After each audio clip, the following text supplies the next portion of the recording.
আমার শ্বশুর আব্বা যখন আমার সাথে ভিডিও কলে কথা বলে তখন দেখেন কতটা হাসি খুশি, আর ওনার এই হাসি মুখটা দেখলেই মনটা জুড়িয়ে যায়। সত্যি উনি একজন ভালো মনের মানুষ, যেমন দেখতেছেন ওনার ভিতরটাও ঠিক সেরকমই। আজ 15টি বছর বিয়ে হয়ে ওই বাড়িতেই গেছি, আজ পর্যন্ত এই মানুষটার মুখে কোনো কটু কথা শুনি। মাশাআল্লাহ, উনি অনেক ভালো মনের একজন মানুষ, আর মা ছাড়া কোনো সময় কখনোই ডাকে না। আমাকে ওনার মেয়ের মতোই ভাবে। এখন আমার জালকেও অনেক ভালোবাসে উনি। আমি বাবাকে বলতেছিলাম যে বাবা, আপনাকে দেখতে তো নাতুস নুদুস ভালোই দেখা যাচ্ছে, কিন্তু মা শুকায় গেছে অনেক।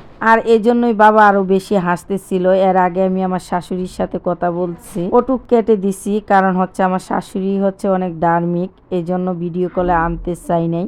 কথা বলি কিন্তু এভাবে অনলাইনে দিতে চাই নাই। আর আমার শ্বশুর, উনি একজন মাওলানা, উনি ভিডিওটা দেখলে কি মন্তব্য করবে, কারণ উনি খুব একটা ফেসবুকে বা ওয়াইটিতে খুব একটা আসে না, সেজন্য আমার বিশ্বাস কিছু বলবে না। আর সেই বিশ্বাস থেকেই এই ভিডিওটা আপনাদের মাঝে আপলোড করলাম। সিফাতের আব্বু আমাকে বলতেছিল কি কথা বলো।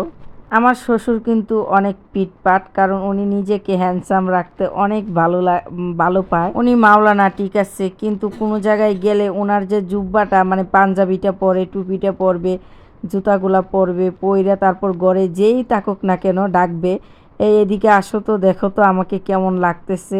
সত্যি ওনার মনটা এত ভালো। কিন্তু মানুষটা ইদানি অনেক অসুস্থ, তাই সবাই দোয়া করবেন ওনার জন্য, ওনাকে আল্লাহ নেক হায়াত দান করুক, কারণ অনেক ভালো মনের মানুষ উনি। আমি যদি কোনো ব্যাপারে রাগ হই তাহলে উনি সবসময় আমার মাথাটা শুধু হাতায় আর বলে তাকমা তাকমা এরকম করে। আর এই জিনিসটাই সবচেয়ে বেশি ভালো লাগে আমার কাছে। এখন হচ্ছে ঘরের দিকে যাইতেছে আমাদের, আমার শাশুড়ির কাছে দিবে।